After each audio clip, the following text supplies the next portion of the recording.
What would you do if the woman who married your father, the woman who stood beside him at the altar and promised before God to love his daughter as her own, pressed 2 cold silver coins into your hand the morning after his funeral, looked you in the eye, and told you to be gone before the sun came up?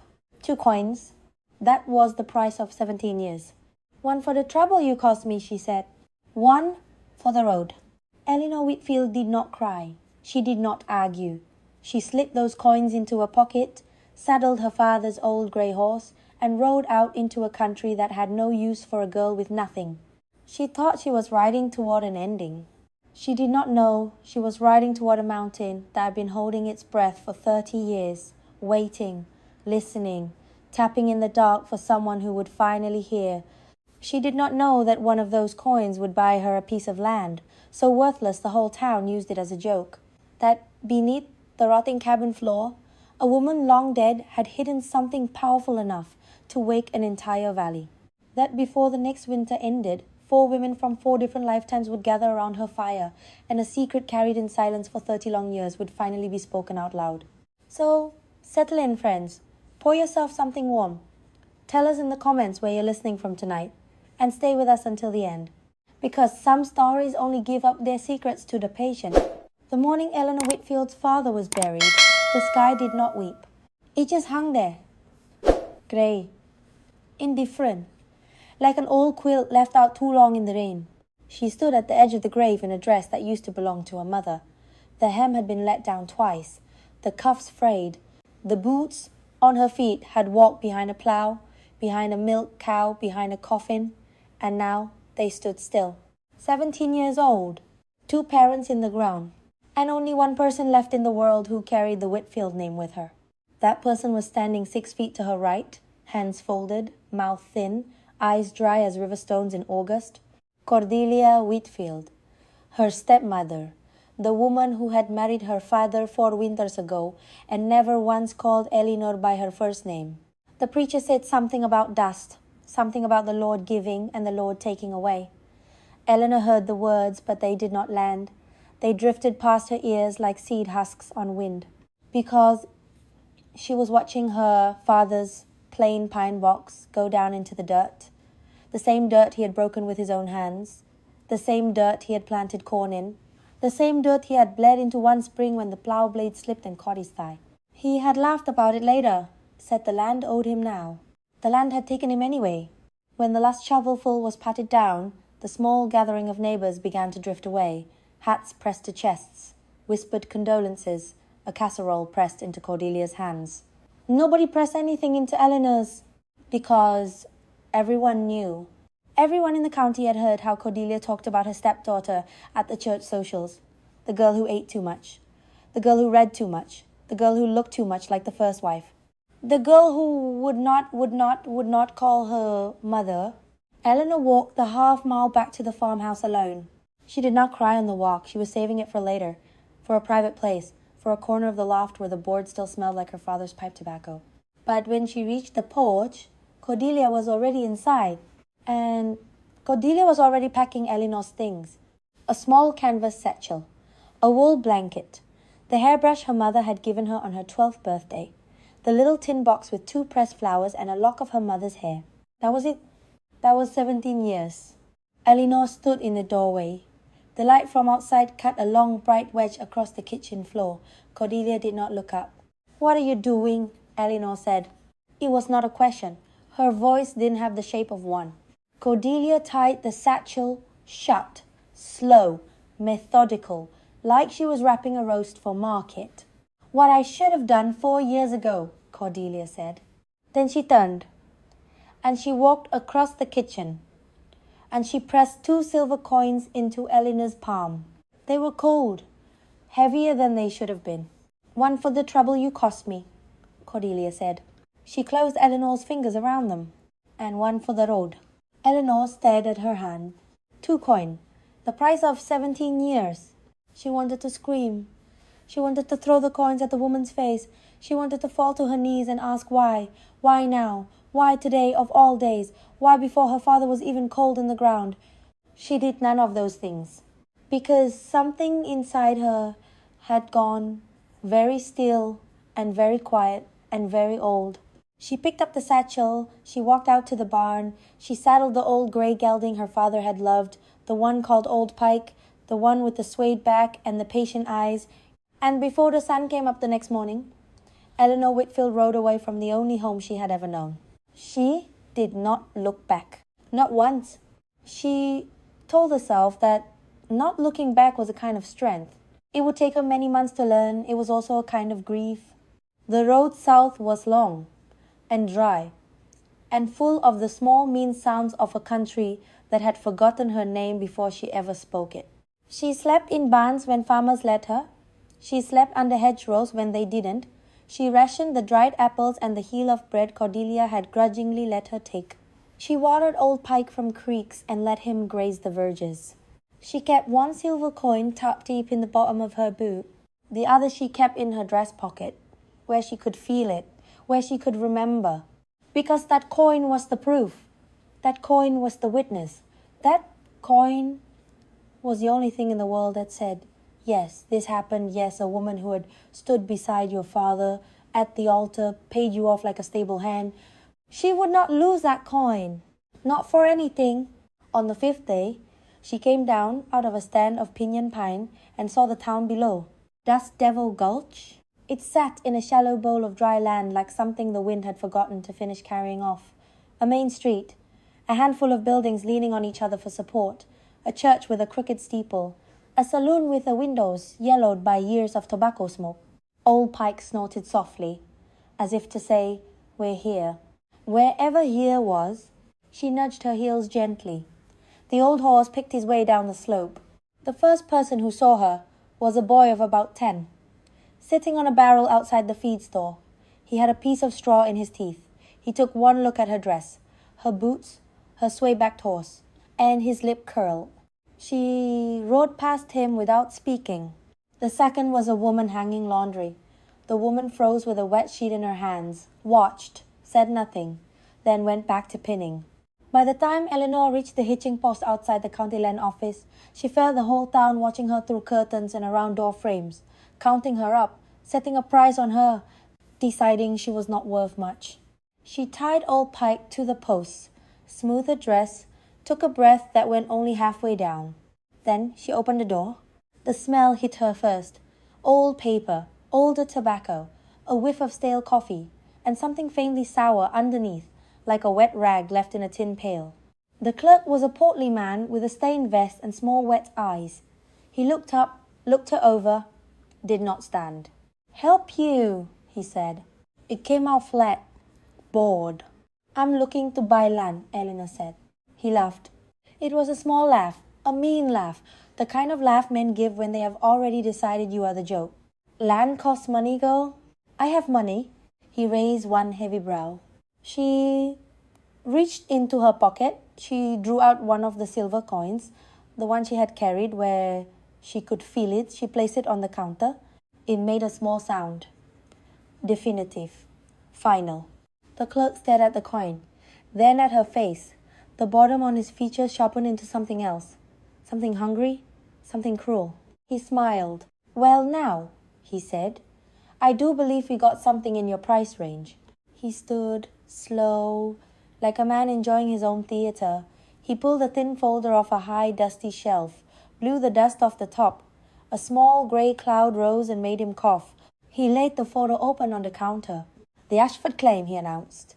"Up in Whisperwind Canyon, played out silver mine. Got a miner's shack on it, yours for $1. Eleanor looked at the deed. The name at the top of the page was written in a careful hand, a woman's hand. Imoge Ashford. A woman's claim. Something turned over in her chest. Small, quiet. She did not know what it was yet. "Tell me about it," she said. The clerk grinned. "Worthless," he said cheerfully. "Vein dried up 30 years ago. The original claimant died up there. The cabin's mostly still standing, provided you don't lean on it too hard." He winked. She did not smile back. "The mine itself?" "Boarded up. Sealed since the year she died. County keeps the parcel on the books for $1. Tax purposes. You'd be the first fool in 20 years to ask about it." He paused, looked her up and down again, and girl, no offense, But you'll be the first lady fool, that's for certain. The door behind her opened. A rectangle of hot light fell across the room. A shadow filled the doorway. The shadow had shoulders like a feed sack and a hat brim wide enough to throw shade for two men. Henry, the shadow boomed, don't tell me you finally found a buyer for the ghost trap. Elinor turned. Bartholomew Crane. She did not know his name yet, but she would. He was tall, broad, fine leather coat, silver buckle on his belt the size of a saucer, a face that had once been handsome and now was just well fed. He took up the entire doorway. He took up the entire room. He took up all the air she had been about to breathe. He looked at her. He laughed. Buying the Ashford claim, are you, miss? He stepped closer. He smelled like leather and pipe smoke and a cologne too strong for a Tuesday afternoon. Planning to mine moonbeams and misery. Because that's all that piece of rock has paid out in 3 decades. The clock snickered. Elinor felt her cheeks go hot. But she did not look down. She had been mocked once already this week by a woman with a thinner mouth and a colder heart than this. She had survived that. She would survive this. She looked Bartholomew Crane in the eye. I'd like the deed, please, she said to the clerk. And a pen? The clerk's grin faltered, just for a breath. He had expected her to flinch. He had expected her to argue. He had expected her to leave. He slid the pen across. She dipped the nib in the ink. She signed her name in a clean, even hand. Elinor Whitfield. The scratch of the pen was the only sound in the room. She pushed the coin across the counter. The clerk stared at it for a long moment. Then he stamped the deed. Heavy thud. He slid it back. She's all yours, he said. The wind, the rocks, and the ghosts. Bartholomew Crane was still chuckling as Elinor folded the deed and tucked it inside her dress, against her ribs, where her heart was beating much too hard. She walked past him toward the door. He did not move out of the way. She had to angle her shoulders. She had to brush against the leather of his coat, the silver buckle, the cologne. He looked down at her as she passed. Tell you what, little miss, he said. His voice dropped, friendly now, almost kind. When you change your mind, when that wind starts whispering and the wolves start singing, you come on back to town. I'll give you $1.50 for it. Just for the wear on your boots. She did not answer. She walked out into the sun. Old Pike was where she had left him, patient, eyes half closed. Her hands were shaking. She put one on his neck to steady herself. Then she heard a voice, soft, dry, like leaves moving. Yes. Elinor turned. A woman was sitting on a bench outside the general store. Old, so old she seemed to have been carved out of the bench itself. Brown skin lined deep around the eyes and mouth. A long silver braid down one shoulder. A dark shawl, hands folded in her lap. The woman was watching her with an attention so steady it felt almost physical. Yes, ma'am, Elinor said. The woman beckoned with one finger. Elinor crossed the dusty street. She stopped in front of the bench. Up close, the woman's eyes were so dark they seemed to swallow light. Not unfriendly, just deep, old, older than the town, older than the sign on the saloon. You bought her place, the woman said. It was not a question. Yes, ma'am. Imoge Ashford. Yes, ma'am. The old woman nodded once. Slow, considered. Some women come to that canyon to die, she said. She reached into a fold of her shawl, drew out something small, pressed it into Elinor's palm.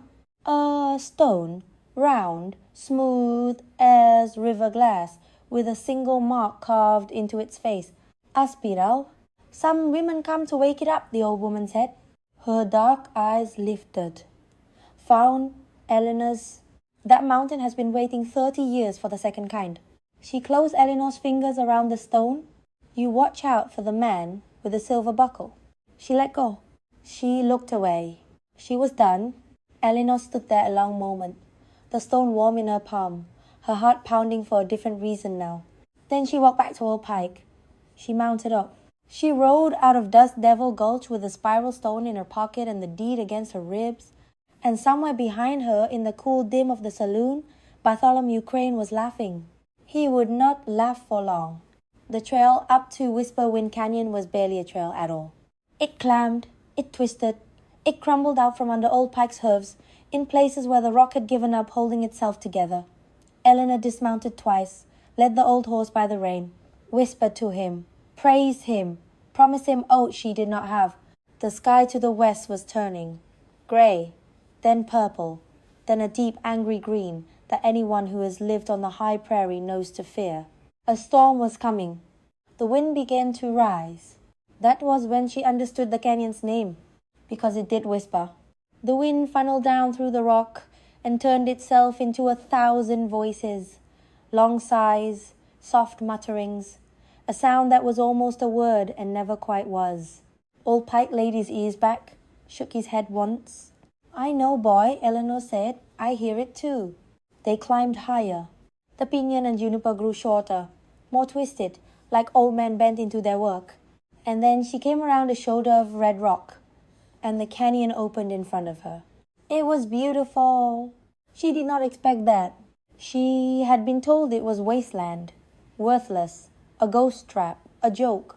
But in the long, slanting light of the failing afternoon, the canyon was beautiful in a way that hurt her chest. Walls of layered stone, rust, cream, pale gold, a creek somewhere below, catching the light like a thread of pulled silver. A stand of aspens in the lower bowl, leaves shivering yellow. And there, up against the far wall, tucked into a sheltered bend, the cabin. Even from a distance she could see how bad it was. The roof sagged. One window was a black empty mouth, the other was bordered with mismatched planks. The door hung from one hinge. The whole thing leaned, as if it had been pushing back against the wind for too long and was nearly done. And beside the cabin, cut into the rock face, the mine, a dark square, crossed with heavy greying timbers, spikes driven deep, boarded, shut by someone who had not wanted anyone, ever, to go in. Eleanor sat very still on Old Pike's back. She looked at her inheritance, a pile of rotting wood, a black sealed door, a wind that did not stop. For a moment she could not breathe. For a moment she felt the whole stupid bigness of what she had done. 17 years old. One silver coin in her boot, one swayback horse, a piece of paper that promised her nothing, and a storm coming. She closed her eyes. She heard Cordelia's voice, one for the trouble, one for the road. She heard Bartholomew Crane, when that wind starts whispering, when the wolves start singing. She heard the old woman on the bench. That mountain has been waiting 30 years. She opened her eyes. She set her jaw. She nudged Old Pike forward. All right, boy, she said. We're home. The first drops of cold rain were falling by the time she reached the cabin. She did not trust the roof, so she did not sleep inside. She found a sheltered place in the lee of a rock wall a few yards off. She unsaddled Old Pike with hands gone clumsy with cold. She rubbed him down with a corner of the wool blanket. She kissed the soft place between his eyes. Thank you, she whispered. She gathered scrub. She struck her father's old flint and steel. She coaxed a small thin fire to life. She ate half a piece of dry bread. She gave the other half to Old Pike, who took it from her palm with the careful lips of a creature who had been hungry before and did not want to hurt her. She wrapped herself in the blanket. She watched the cabin. In the firelight, it looked less like a ruin and more like a sleeping thing, the empty window and eye half open, the leaning walls, the shoulders of something resting. She put her hand in her pocket, felt the spiral stone. The wind moaned through the canyon. She thought of her father. She thought of his hands, big, cracked across the knuckles, how he used to push the hair back from her face when she had a fever. She thought of her mother, dead these 8 years now, of how she had sung while she churned butter, of how she had smelled like lavender and wood smoke. She thought of Cordelia. She put her hand in her other pocket, the pocket where the second coin was. She did not know why she had kept it. She knew only that she would not spend it. Not on bread, not on flour, not on nails. That coin was for something else. She did not know what. Not yet. She drifted. The fire burned low. Old Pike sighed somewhere in the dark. The wind shifted. The whispering stopped. In the sudden silence, Eleanor came halfway awake. Her ears stretched. She did not move. She did not breathe. Because somewhere, deep, down inside the rock, down beneath the bordered mine, down beneath the leaning cabin, down beneath the very stone she had laid her cheek against, something was tapping. Tap, tap, tap. Slow, even, patient, like a heartbeat too deep in the earth to belong to anything alive. It went on for the length of perhaps a minute, then it stopped. The wind picked up again, the whispering returned, the fire snapped once and settled into red coals. Eleanor lay perfectly still in her blanket. Her eyes were wide open, her hand was wrapped tight around the spiral stone. She thought. She was not sure she had heard it. She thought. It must be the wind. She thought. It must be a marmot, a pack rat, a pine cone falling somewhere far away. Except it had a rhythm. It had a will. She did not sleep again that night. She lay watching the embers fade. She lay listening for the sound to come back. It did not. But just before dawn, with the eastern sky going slate and pink along the canyon rim, she said something out loud, soft. Just for herself, just for the dark. Who's there? The mountain did not answer, but she had the strangest feeling, as if a long way down, past stone, past silence, past 30 years of being forgotten. Something had heard her, and something was listening back. Morning came slow to Whisper Wind Canyon. The light did not pour. It seeped, pale gold sliding down the red rock walls 1 inch at a time, as if even the sun was nervous about waking this place. Eleanor was already up. She had not really slept, not after the tapping, so when the first thin light came over the canyon rim, she was sitting by the dead fire, knees drawn up, blanket around her shoulders, watching the cabin like a person waiting for a stranger to come out the door. It did not come out. It just leaned there, tired, patient, waiting to be touched. She stood, her bones cracked. She walked to it. The door hung from a single rusted hinge. She pushed it. It groaned, a long, low sound, like an old man waking up. The smell inside hit her first. Dust, mouse, old smoke, and underneath all that, something else, something faint, sweet, almost like crushed mint and night flowers. She frowned. She did not understand that smell. Not yet. The interior was worse than she had feared, and better than she had hoped. The floor was thick with debris, pine needles, animal droppings, a drift of dry leaves in one corner. The roof showed sky in 3 places. The fireplace was choked with rubble and old birds' nests, the kind that pack rats build over generations. But the walls were sound. She put her hand on a beam. It was solid. Someone had built this cabin to last. Not for a season, not for a year, for a lifetime. A woman, Eleanor thought, a woman built this. She did not know how she knew. She just did. She set to work. She made a broom from a pine branch. She swept. The dust rose in clouds and made her cough and her eyes water. She did not stop. She hauled out the leaves, the nest, the shattered remains of what had once been a small wooden chair. She laid them in a pile outside for burning.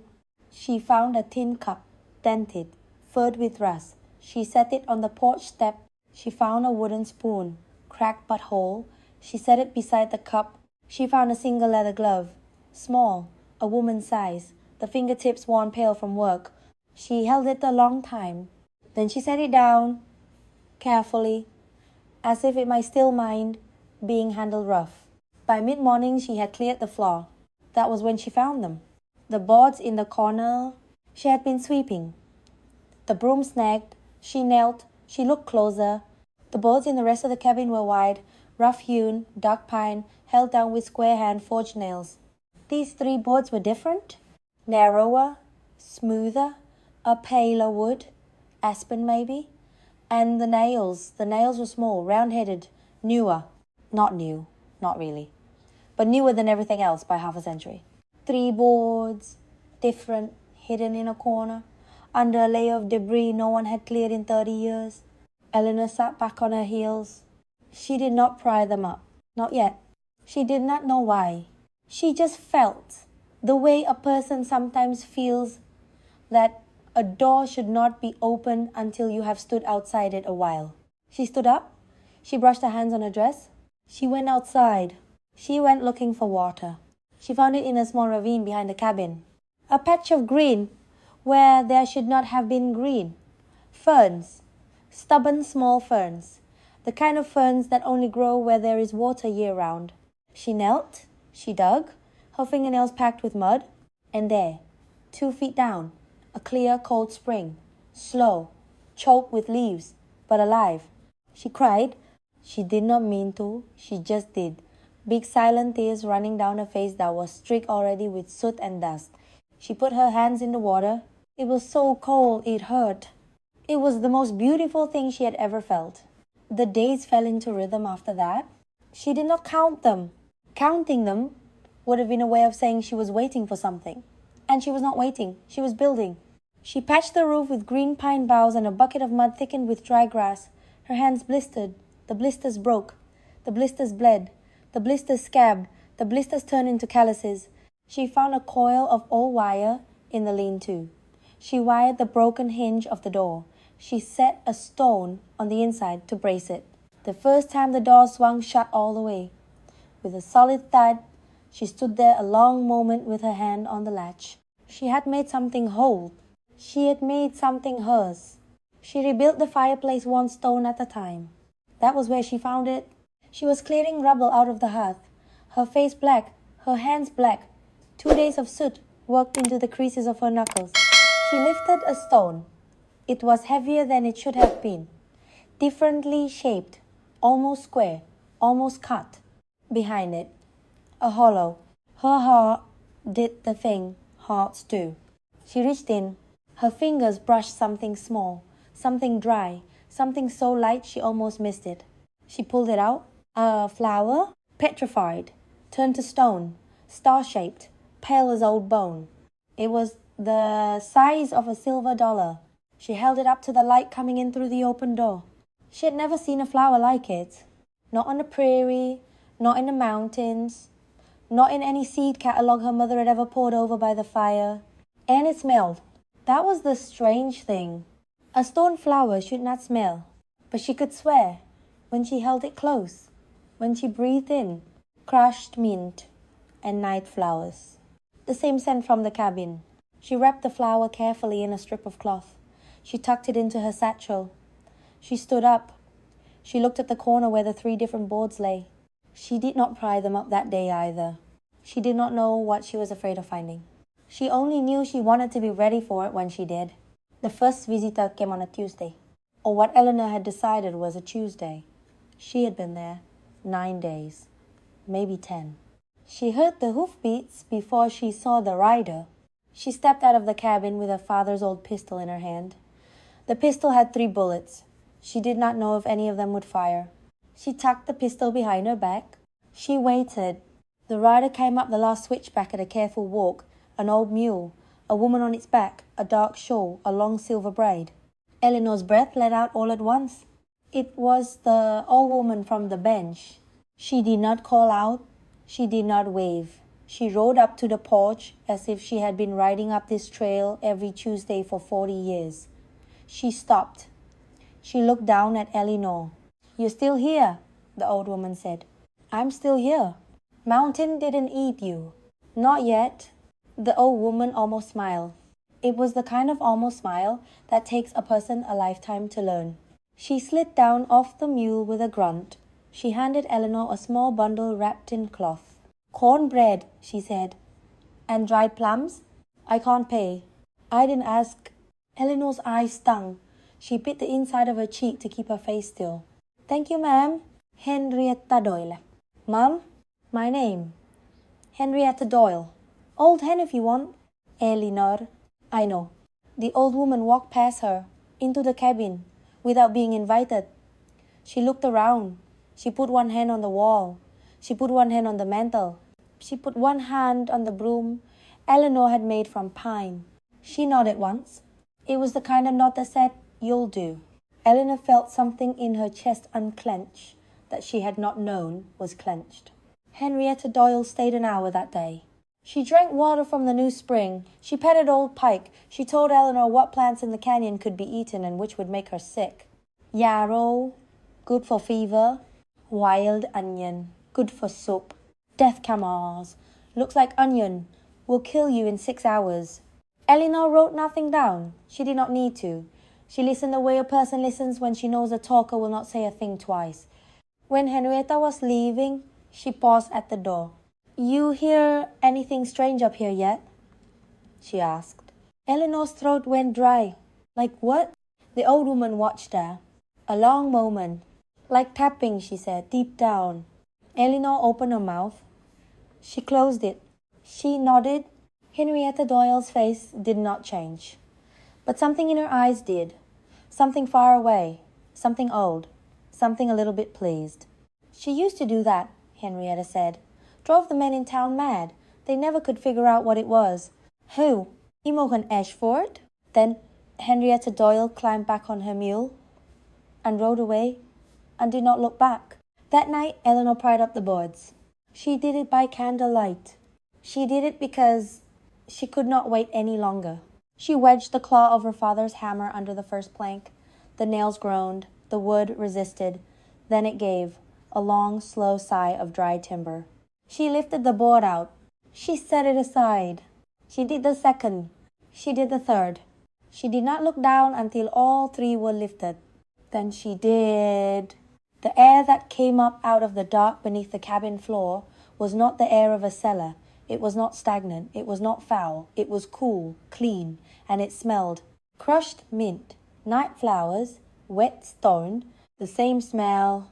She held her candle out over the opening. The light fell on the top rungs of a ladder. A wooden ladder, old, but sound.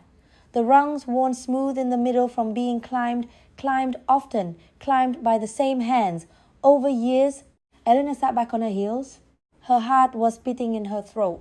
She thought, this is the moment. This is the moment when girls in stories climb down, or do not climb down.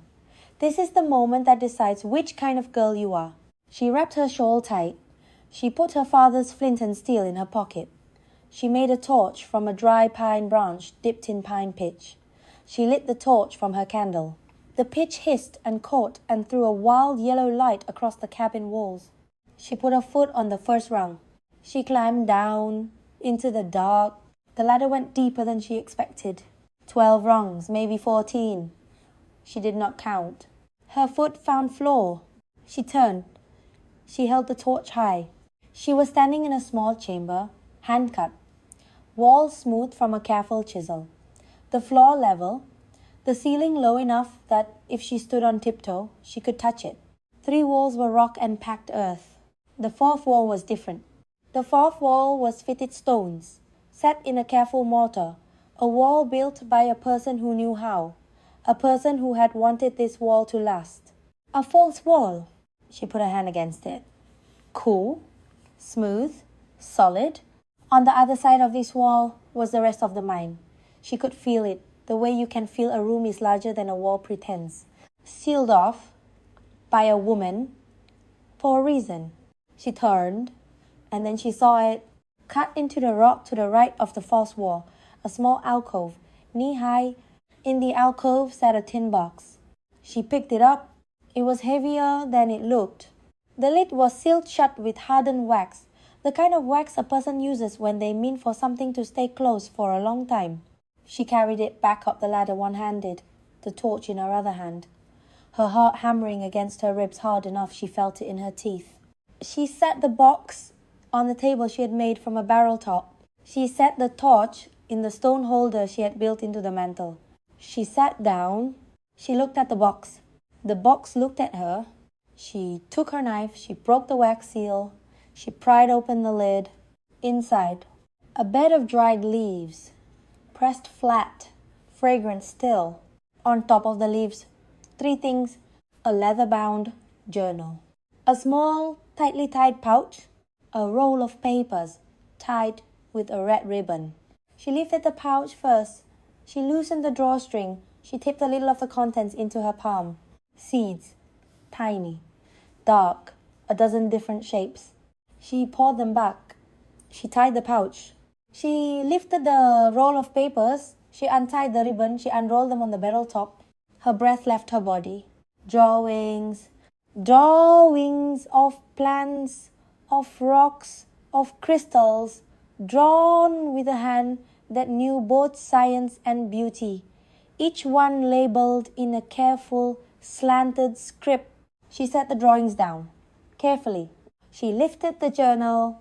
The leather was soft with age, the cover stamped with a small spiral. The same spiral as the stone in her pocket? The same spiral as the carving she had noticed yesterday on the lowest beam of the sealed mine door. Eleanor's fingers went cold. She opened the journal. The first page was written in elegant faded ink. The property of Imogen Ashford, geologist and botanist. Begun in the year of our Lord 1845. Eleanor read it twice. 3 times. Then she turned the page, and Imogen Ashford's voice came up out of the paper, like a voice up out of a well.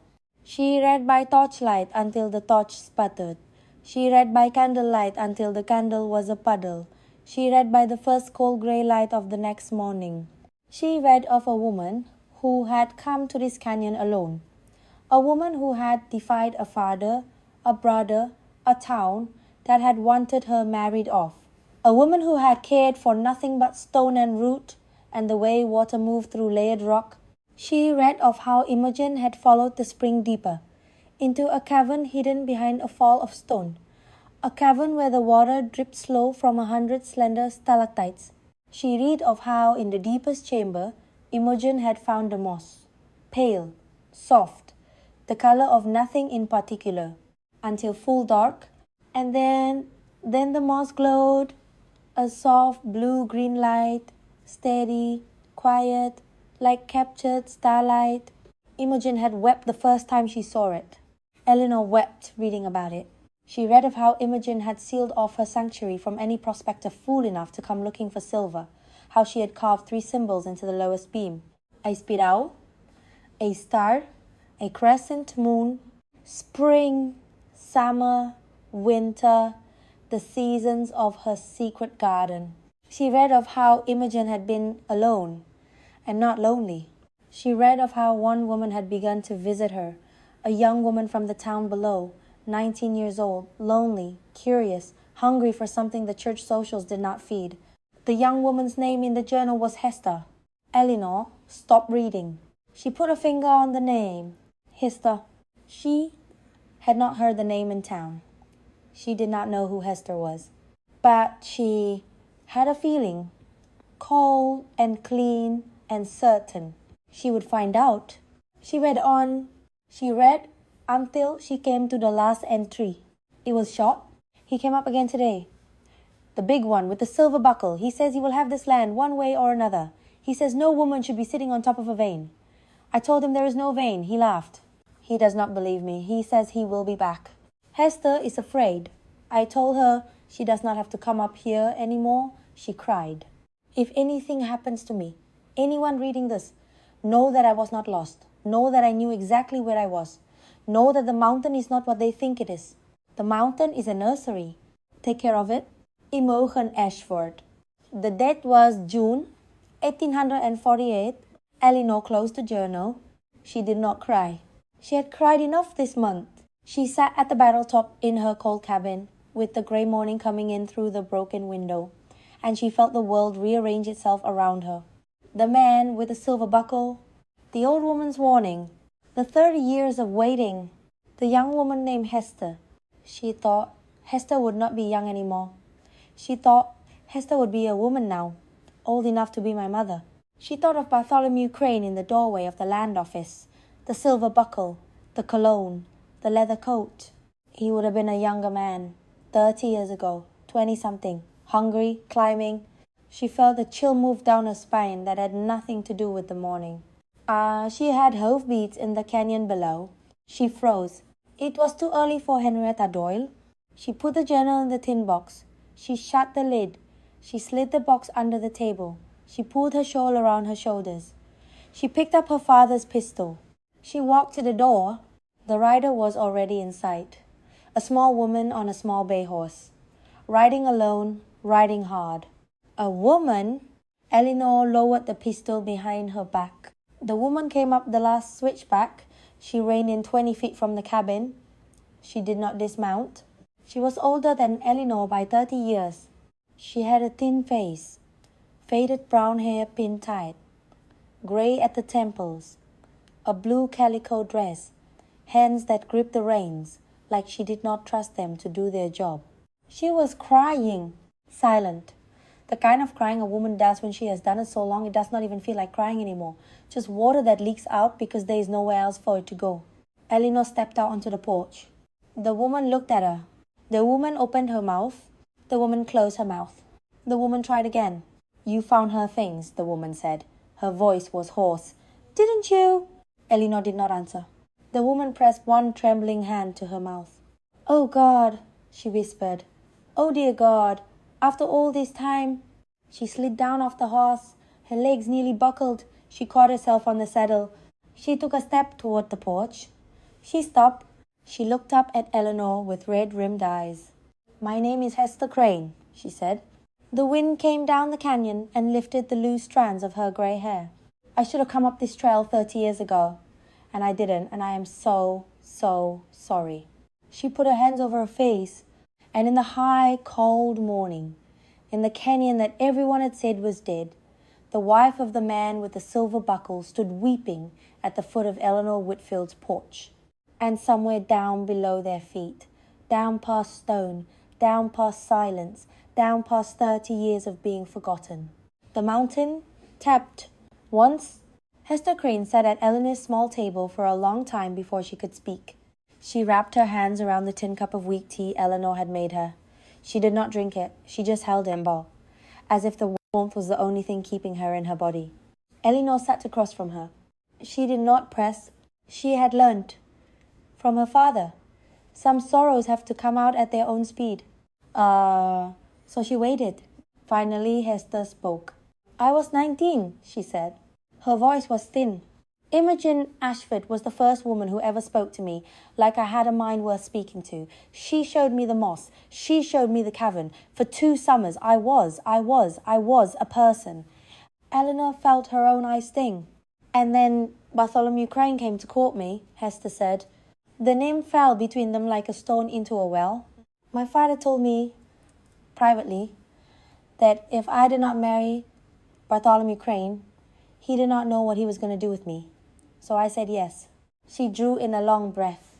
He went up to Imogen's cabin 3 times that summer. Each time I knew. Each time I said nothing. The 3rd time, he came home with a cut on his knuckles he said was from a stirrup, and the silver buckle on his belt was hanging crooked. She closed her eyes. 2 days later, word came down the canyon. Imogen had been found dead. They said the chimney had given way. They said she'd hit her head. She opened her eyes. They were dry now, burnt out.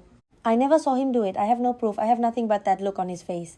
Eleanor could not breathe. Why are you telling me now? She whispered. Hester looked at her. Because the day you rode into Dust Devil Gulch, I was standing in the dry goods store, and I heard the men laughing. And I heard them say the dollar girl had bought the Ashford claim. Her chin lifted, and I felt something I had not felt in 30 years. I felt afraid for someone other than myself. The silence that followed was the kind of silence that changes a room. Hester reached into the small drawstring purse at her belt. She drew out a folded paper, yellowed, creased along old fold lines, worn soft at the edges from being held. What is that? Eleanor said. A letter she wrote me the week before she died. I read it once. I hid it in my Bible for 30 years. She slid it across. Eleanor unfolded the paper. The handwriting was the same as the journal. Dear Hester, if anything happens to me, take what is in the tin box under the cabin. Take the seeds. Take the drawings. Take the journal. Burn the rest. The man you are marrying will come for this place. Do not let him have it. Do not let him have you. There is more of you than him. I have seen it.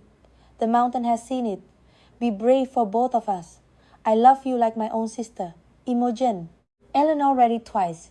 She folded the paper. She tried to hand it back. Hester shook her head. It's yours now.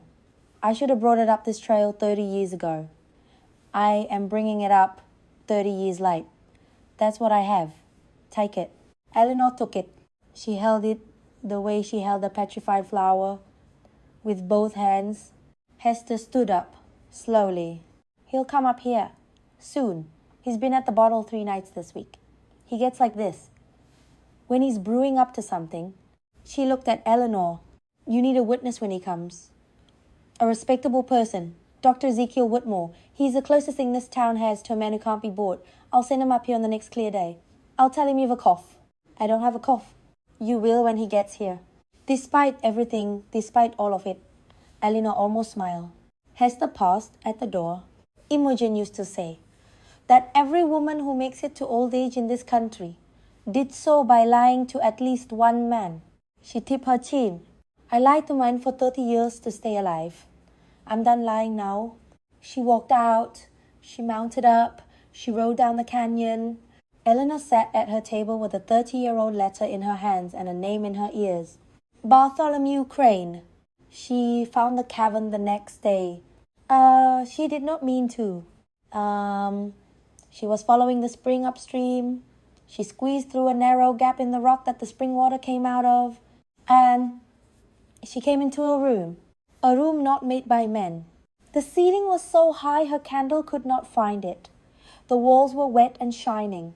Slender stalactites hung in slow dripping rows. She let her candle go out, and then, after a moment of perfect blackness, the walls began to glow.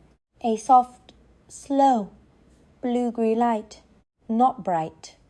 The way moonlight is not bright.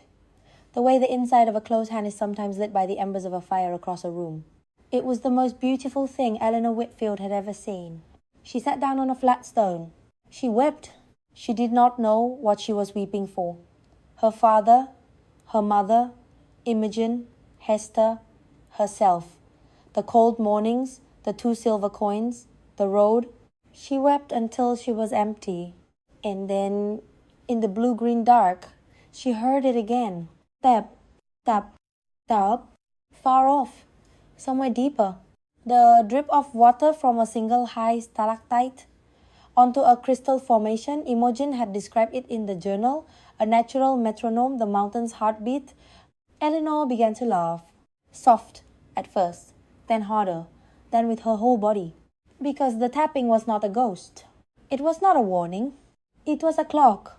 It had been keeping time for 30 years, faithful, patient, waiting for someone with the right ear. Dr. Ezekiel Whitmore rode up 2 days later. He was a thin man, with a grey beard and spectacles he kept folded in his breast pocket more than on his nose. He carried a black leather bag. He took off his hat when he saw her. That was the first thing Eleanor noticed. He took off his hat, outside her cabin, on her porch, as if she were a lady. No man in Dust Devil Gulch had taken off a hat for her yet. Miss Whitfield, he said. Mrs. Crane set me up. She mentioned a cough. I don't have a cough, sir, Eleanor said. He nodded slowly. Mrs. Crane thought you might say that. May I come in anyway? She let him in. She showed him the journal. She showed him the drawings. She showed him the tin pouch of seeds. His hands began to tremble around page 4. By page 10, he had sat down hard on her 3-legged stool. By page 20, he was wiping his eyes with a handkerchief that had a faded blue D embroidered in one corner. Miss Whitfield, he said at last, do you know what you have here? A woman's journal? Yes, but the moss. Yes, sir. Luminaria petraea. Yes, sir. He put his spectacles on and took them off again. It is thought to be extinct for 100 years. There is a paper in the Boston Botanical Review from 1861 that calls it a myth. His voice was very quiet. It is not a myth. No, sir. He looked at her. Then he looked at the floor. Then he looked at the corner where the 3 new boards lay loose. She nodded. She took him down the ladder, through the chamber, through the narrow gap, into the cavern. He stood for 10 minutes without speaking. When he came out, he was a different man. You cannot let him have this, he said. I won't, Miss Whitfield. He will try. I know. Mrs. Crane is a brave woman. But she is one woman. I am another woman. He looked at her a long moment. He nodded once. Then there are 2 of you. And there is me. And there is Mrs. Doyle. That is 4. That is enough. He put on his hat. Then he took it off again. He had something else to say. My wife died 11 years ago. Of childbed fever. The child too. Eleanor said nothing. I have not been useful since. He cleared his throat. I think I would like to be useful. If you will have me. She felt her throat close. She nodded. He rode down the canyon at dusk. And then the snow came. It was early. The first true storm of the season, born in the high peaks, riding down the canyon on a wind that had teeth in it. The temperature dropped 20 degrees between noon and 4 o'clock. The sky went from grey to green to a dirty white. The snow began, light at first, then heavier, then so heavy the air seemed full of it. Eleanor brought old Pike into the lean-to. She lay at his back with the wool blanket. She kissed his nose. She filled a bucket with spring water before the spring could freeze. She built up the fire in the rebuilt hearth. She set water to boil. She put 2 candles on the mantel. She did not know why she did that. She just felt, the way she had felt about the boards, that tonight was the kind of night when light should be ready. The storm howled. The cabin creaked, but it held. The roof she had patched did not leak. The door she had wired did not give. The fire she had built sang in its rebuilt throat. It was around 8 o'clock, maybe 9. That was when she heard it. Pounding. A man's fist. Pounding on her door. Frantic. Desperate. She grabbed the pistol. She opened the door a crack. A man stood on the threshold. Snow caked in his beard. His eyes wide. He was not Bartholomew Crane. He was younger, thinner. A working man's face. Please, he said. Please, ma'am. Our wagon. Broken axle. My wife. The baby. The baby's coming. Eleanor lowered the pistol. She threw the door wide. Get her in here. The man's name was Silas Holloway. His wife was Lydia. Their boy was Theodore. Teddy. 4 years old. Eleanor got them inside. She slammed the door against the wind. Lydia was bent double. Her face the color of skimmed milk. Her lips going blue. It's too early, Silas said. He was crying. It's 6 weeks too early. How far apart are the pains? I don't know. Close. Lydia made a sound that was not a word. Eleanor looked at her. She had never delivered a baby. She had watched her mother help a neighbor's wife once. She had been 12. She boiled the water. She tore strips from her spare blanket. She washed her hands in scalding water from the kettle. She knelt beside Lydia. She did what her mother had done. She held Lydia's hand. She wiped Lydia's forehead. She whispered, "You're all right. You're not alone. We are here. We are here. We are here." The storm screamed against the cabin. Hours passed. The candles on the mantel burned down to stumps. The lantern oil ran low. Lydia was tiring. Her face had gone past white, into a grey that scared Eleanor in a way she did not have words for. The little flame in the lantern guttered. It would not last another hour. Eleanor stood up. She made a decision. "Watch her," she said to Silas.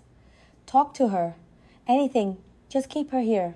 She grabbed an empty mason jar. She lifted the loose boards in the corner. Silas's mouth fell open. She did not stop to explain. She climbed down the ladder. She squeezed through the gap. She came into the cavern. She blew out the candle. She waited. The walls began to glow.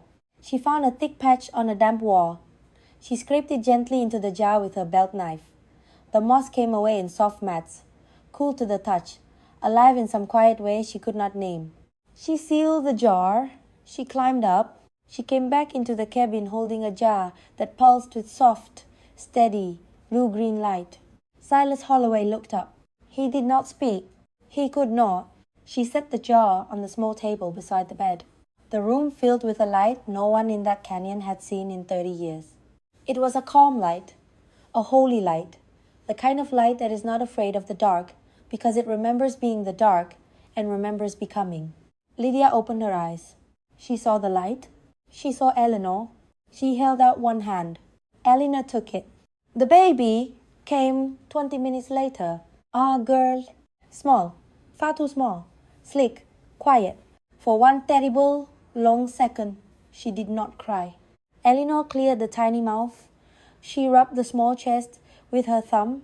She breathed her own breath softly against the small face.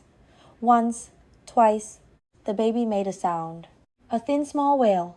A wail like a thread of song being pulled out of the dark. Lydia laughed and cried. At the same time, Silas put his face in his hands. Teddy woke up. He looked at his mother. He looked at the light on the table. Mama, he whispered, it's a star. Eleanor wrapped the baby in the cleanest strip of blanket she had. She placed her on Lydia's chest. She turned away to give them a moment. Silas looked up at her through his tears. What is your name, ma'am?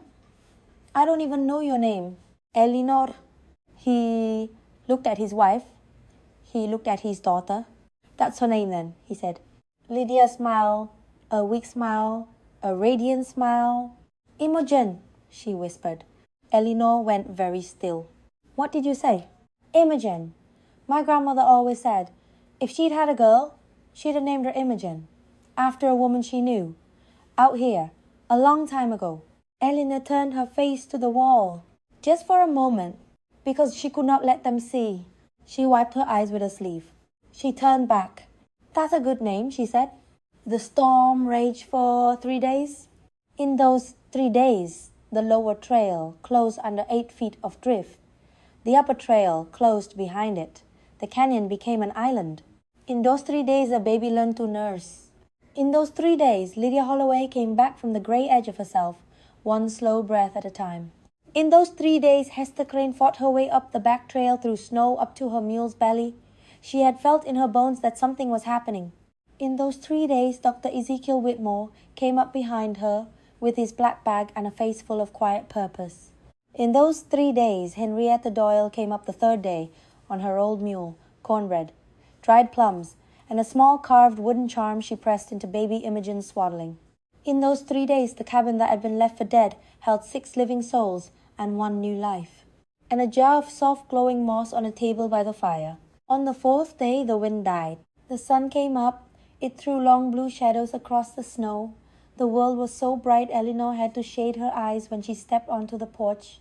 The canyon was changed, not because of the snow, because of who was inside the cabin now. Hester was at the bed feeding Lydia broth. Henrietta was rocking the baby in the corner with a song she sang under her breath in a language Eleanor did not know. Dr. Whitmore was at the table with the journal open in front of him, making careful notes.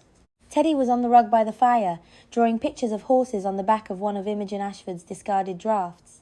A house full of people. A girl who, 20 days ago, had no one in the world. She closed the door softly behind her. She walked to the lean-to. She put her arms around old Pike's neck. We have company, boy, she whispered. He flicked one ear. She took it as agreement. She was still standing there when she heard it. A horse, coming up the trail. Art. Old Pike's head came up. His ears went flat. He blew through his nose. Eleanor stepped away from him. She walked back around the cabin. She stood on the porch in the bright, cold sun, and she watched Bartholomew Crane come up the last switchback on a big bay horse, blowing steam through both nostrils. He had not shaved in 3 days. His coat was crusted with ice along the hem.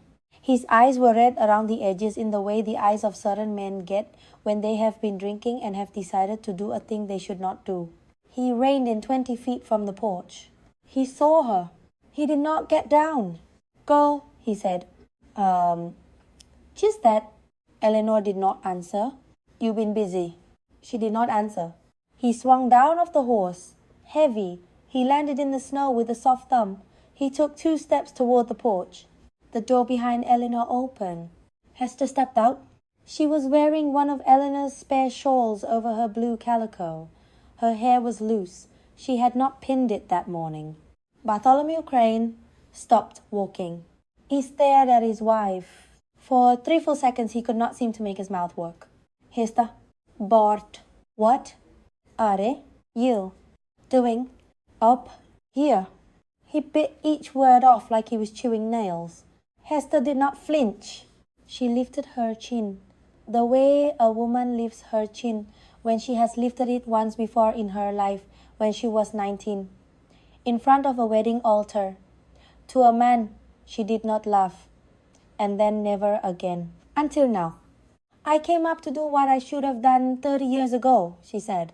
Bartholomew Crane's face did a strange thing. It went red, then it went white, then it went a color that was not a color. You, get on your horse. You go home. No? Hester. No. The door opened again. Dr. Whitmore stepped out. He did not have his hat on. He did not have his spectacles on. He had the look on his face of a man who had heard everything and was prepared to remember it. Bartholomew Crane saw him. His mouth tightened. The door opened a third time. Henrietta Dawes stepped out. She did not say anything. She just looked at him. The way a woman looks at a coyote that has come into the yard and has not yet realized it is in range of the rifle. Bartholomew Crane looked at the three of them on the porch. He laughed. It was a short laugh. A bad laugh. What is this? A little ladies' tea party. It is not a tea party, Mr. Crane, Dr. Whitmore said. His voice was very level. It is a witnessing. A what? A witnessing. Hester took a step forward on the porch. She put her hand on the railing. I know what you did, Bart, she said. Her voice did not shake. This was the strange part. Her voice did not shake. What I did? What? What are you? What did I do? You went up to Imogen Ashford's cabin 3 times that summer of 48. I followed you the first time. I did not follow you the third time. And on the third time, you came home with a cut on your knuckles and your silver buckle hanging crooked. And the next morning, Imogen was dead in her cabin with a stove in the side of her head. The silence after that. That silence was the loudest thing in Whisper Wind Canyon. Bartholomew Crane's mouth opened. It closed. It opened. It closed. You can't. I can. You have a letter. His face went the color of curdled milk. What? She wrote it the week before you killed her. She knew you were coming back. She gave it to a freight rider. He brought it down to me. I have read it 5,000 times. It is in the cabin. It is on the table. Dr. Whitmore has read it. Mrs. Dahl has read it. Miss Whitfield has read it. And after today, the county sheriff will read it. Bartholomew Crane took one step back. It was the small step a big man takes when something he did not believe in has just walked through a wall. Hester, listen to me. We can talk about this. We can... No. Hester? No, Bart. We will not talk about this. She walked down the porch steps. She walked through the snow. She walked right up to him. She was a small woman, faded, 49 years old, hair gone grey at the temples, hands that had been afraid of him for 30 years. She stopped 1 foot from his chest. She looked up at him. You took her from me, she said. The words were not loud. They did not need to be. You took her from the world. You took her from this canyon. You took her from any child she would have taught. You took her from me, and then you took me for 30 years. Her voice broke, but she did not stop. You are not taking this girl. She lifted her hand. She did not strike him. She did not need to. She just opened her palm, and in her palm was the silver buckle. The same silver buckle, the one he had taken off his belt at some point 30 years ago, to clean, to straighten, to hide, whatever the cut on his knuckles meant. The one she had quietly slipped out of his bureau drawer last week and brought up the mountain in her purse. This was the one she described in her journal. Hester said, Dr. Whitmore has read the description. So has Miss Whitfield. So have I. 3 witnesses to 1 buckle. She closed her hand around it. I have been a coward, Bart. I have not been a coward today. Bartholomew Crane swung. He swung at his wife. It was a wild swing. Drunk? Slow? It never connected. Because a hand caught his wrist. A small brown hand. Henrietta Doyle had come down off the porch faster than a woman her age should have been able to come down off a porch. And she had a hold of his wrist with fingers that had carded wool and tanned hides and skinned deer for 70 years. You will not, she said. That was all she said. Bartholomew Crane jerked his arm. He did not get it free. He looked at her. He looked at his wife. He looked at the doctor on the porch. He looked at Eleanor. Eleanor had not moved. She was holding her father's pistol now. It was pointed at the ground. It did not need to be pointed at him. It just needed to be there. He looked at all of them. For 1 second, just 1 second, Eleanor saw it in him. The terrible thing. The thing that lives in men who have spent their whole lives counting on other people being afraid. The realization that today, the arithmetic had changed. He sagged. The big shoulders sagged. Henrietta Doyle let go of his wrist. He sank into the snow until he was kneeling in it. He did not cry. Men like him do not cry, not in front of women. But his face went slack, and his hands hung at his sides. And he made a sound. It was not a word. It was the sound a stove makes when the fire in it has finally gone out. The county sheriff came up 2 days later when the lower trail opened. His name was Cabot Rourke. He was a young man, not yet 30. He had been the sheriff for 8 months. He was the third sheriff Dust Devil Gulch had hired since the old one had quietly retired to Denver with more money than a county sheriff should have had.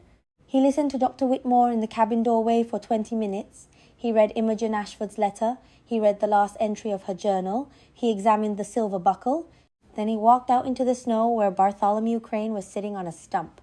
"Mr. Crane," he said, "Sheriff, you are going to ride down the mountain with me now. We are going to sit in my office, and you are going to tell me about the summer of 1848. And if I don't, then I will tell you about it. I have been making notes." Bartholomew Crane stood up. He did not look at his wife.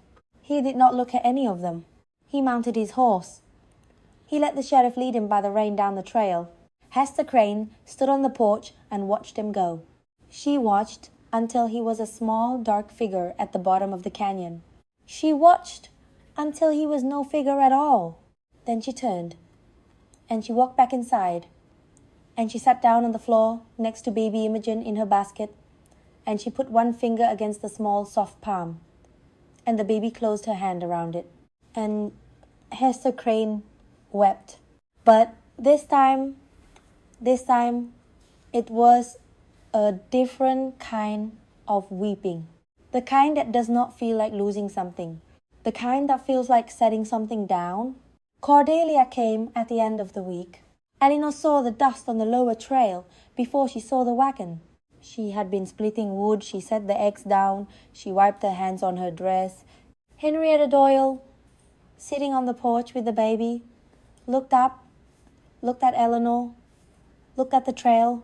"You know that one," Henrietta said. "I know that one. Want her sent away?" "No." Henrietta nodded once. She went back to humming to the baby. The wagon came up slow. The mule pulling it was thin. The wagon was thin. The woman driving it was the thinnest thing of all. Cordelia Whitfield, in her best Sunday dress, hair pinned tight, mouth pinned tighter. She drew up at the foot of the porch. She looked at the cabin, the mended roof, the painted door, the smoke curling clean from the chimney, the horse in the lean-to, the old woman with the baby, the wagon ruts of 3 other recent visitors in the soft canyon mud. She looked at Eleanor. "I heard," she said. Eleanor did not answer. "I heard you'd made yourself a place." "I made a place. With my money." "With $1, ma'am."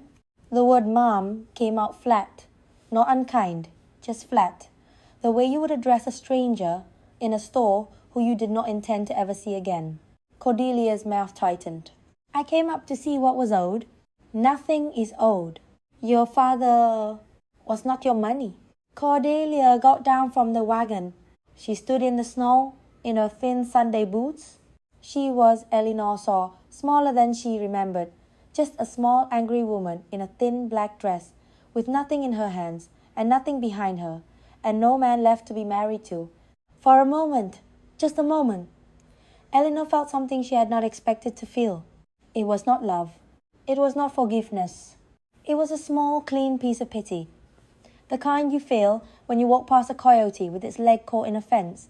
Eleanor reached into the pocket of her dress. She drew out the second silver coin, the one she had carried for 34 days, the one she had not spent, the one she had not known what to do with. She walked down the porch steps. She stopped 2 feet from her stepmother. She held the coin out. Cordelia stared at it. What is this? This is the road coin. You gave me 2 coins, ma'am. One for the trouble, one for the road. I spent the trouble. I am giving you back the road. Cordelia did not take it. Elinor did not press it on her. She just held it steady in her open palm in the cold, bright sun. I do not need the road any more, Mom, Elinor said. The words were so quiet. They were so quiet they were almost not words. I am home. Cordelia's mouth opened. Her mouth closed. For one strange second, Elinor saw it move across the older woman's face. The thing Elinor had never seen there before. The look of a person who has been told something true and does not know what to do with it. Cordelia's hand came up. It hovered. It took the coin. She closed her fingers around it. She turned. She got back in the wagon. She turned the mule. She drove down the canyon trail without ever saying goodbye. She would never come back. Henrietta Doyle watched her go. You let her off light, she said. I let her off true, Elinor said. Henrietta thought about that for a long moment. She nodded once. All right then. Spring came late to Wespowen Canyon, but it came. The snow melted slow. The creek rose fat and bright. The aspens budded out a green so tender it looked like it would bruise if you touched it. And then the canyon that everyone had called worthless, bloomed. Elinor had planted Imogen's seeds in a small-tilled patch behind the cabin, following the careful diagrams in the journal. She had been afraid most of them would be too old to wake. She was wrong. They woke. Pale star flowers, mountain bergamot, wild yarrow gone tall and feathery, a blue thing Imogen had not named in her journal, a small white thing that smelled like a memory of honey. The slopes above the cabin came alive too. Things that had been waiting in the seedbed of the canyon for 30 years, waiting for someone to clear the brush, waiting for someone to dig out the choked spring, waiting for someone to come. Silas Holloway built a homestead in the lower bowl of the canyon. He did it himself, with his own hands, with Dr. Whitmore coming up on weekends to help raise the beams. Lydia tended the garden. Baby Imogen learned to crawl on a quilt under the aspens. Teddy made friends with Old Pike. Old Pike made friends with Teddy. Dr. Whitmore came up every Saturday. He spent his afternoons in the cavern drawing the moss, taking careful samples for a paper he was writing for a journal in Boston. He had stopped polishing his boots so much he had started smiling. Sometimes he stayed for supper. Sometimes Henrietta Doyle stayed too. Sometimes Hester rode up. 3 women sat at Elinor's table some evenings. Henrietta, Hester, Elinor. One old, one middling, one young. 3 lifetimes. They drank weak tea, they told stories. Henrietta told stories her grandmother had told her. Hester told stories about Imogen Ashford. Elinor told stories about her father and her mother and the lavender her mother had grown by the kitchen window. The cabin felt full on those nights. It felt like Imogen had built it for nothing else. The town did its own slow turning. The story of what had happened in the canyon traveled the way these stories do. Through the dry goods store, through the church social, through the back room of the saloon. Bartholomew Crane was in the county jail, awaiting trial. Hester Crane had filed for divorce. The new sheriff had reopened 3 other old cases. The people of Dust Devil Gulch did not quite know what to do with what they had been. So they did what people do. They started coming up the trail. They came one at a time, sheepish, hand in hand, with a basket of biscuits or a length of calico or a quart jar of pear preserves. They did not say sorry, not out loud. They left their gifts on the porch and rode back down. Elinor accepted them all. She did not make anyone grovel. She did not make anyone explain. She thought, they are bringing the road back up. She thought, I do not need it anymore, but I will take it, because it is what they have to give. She thought of Imogen, alone, in this cabin in 1848, with no one bringing her anything but trouble. She thought, this is the thing she did not get. It is for both of us. The day Dr. Whitmore asked her was a warm yellow afternoon in late spring. They were standing on the porch, watching baby Imogen toddle through the wildflowers below, watching Hester teach Teddy the names of the plants, watching Henrietta laugh at something Lydia had said, watching Old Pike doze in the sun. Dr. Whitmore took off his hat. He looked at the canyon. Miss Whitfield, he said, I have to file the deed paperwork with the county for my research permit. They will ask the name of the parcel. The Ashford claim. The county clerk says the original claim has lapsed. It can be renamed properly by the legal owner. She looked at him.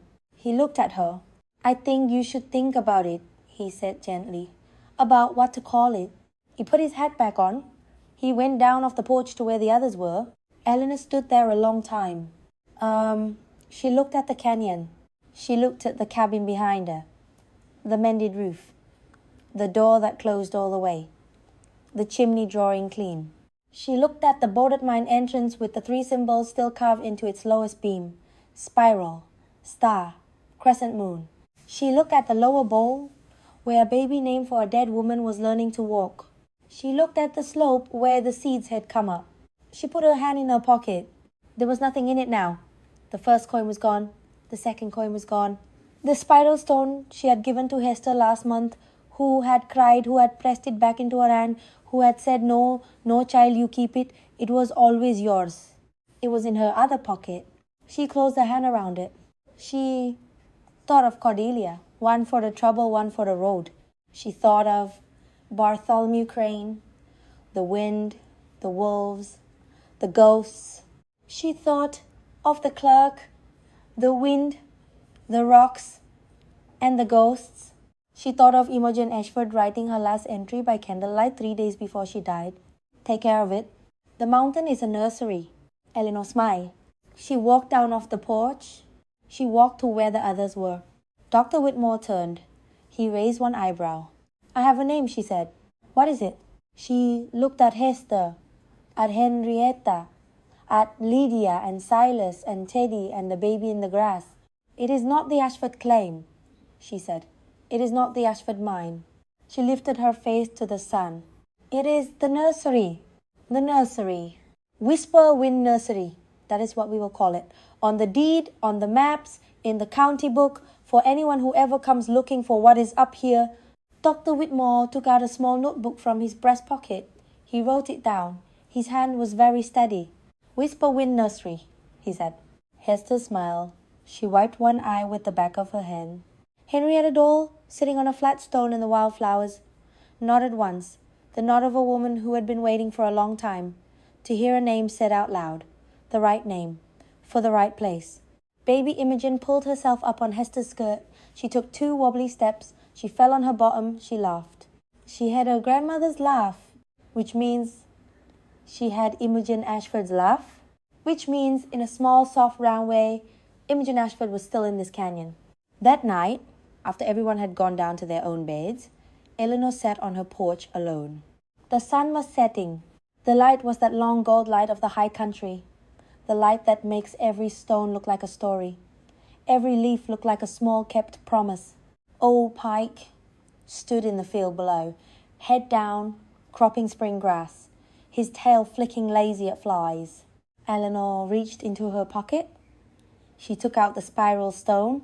She turned it over in her fingers. She thought of a girl, 17 years old, standing in a kitchen with 2 cold coins in her hand. A girl who had been told to disappear before sunrise. She thought of how that girl had thought she was riding toward an ending. She thought of how wrong that girl had been. She did not feel triumphant. She felt quiet.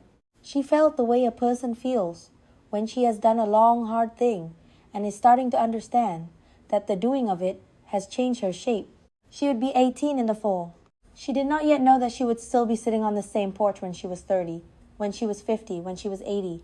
She did not yet know that doctors and botanists and slow, careful scientists would come from as far as Boston to study the moss, that she would teach girls, that she would teach women, that the small log house she had patched with mud and pine boughs would in time become 2 houses, then 3, then a small, careful settlement of folks who had not fit somewhere else and who fit here.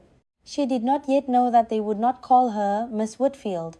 They would call her Miss Nell, and later when she was older just Nell, as if she were a sister to every woman who climbed the canyon trail with something heavy in her chest. She did not know any of that yet.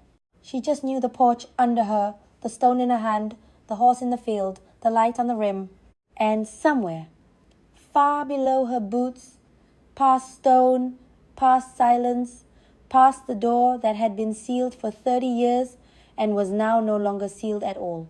The mountain tapped once, soft, even, patient, a clock she had finally wound, a heartbeat, a welcome. So, friends, if you have stayed with us this long, if you are listening from your kitchen or your living room or your porch, if something in this story has reminded you of a coin pressed into your own hand, of a road you had to take that did not feel like a road, of a door you were told was closed, let me leave you with this. Sometimes the world hands a woman 2 silver coins and calls it goodbye. But for a girl who knows how to listen, to horses, to old women on benches, to the slow patient tapping of stone under a floor she has not yet pried up, 2 coins, 2 hands, and 1 quiet heart can wake a whole mountain. And the mountain will remember her name. Good night, friends. Good night, Eleanor Whitfield. Good night, Imogen Ashford. Wherever you are now, we have taken care of it. We promise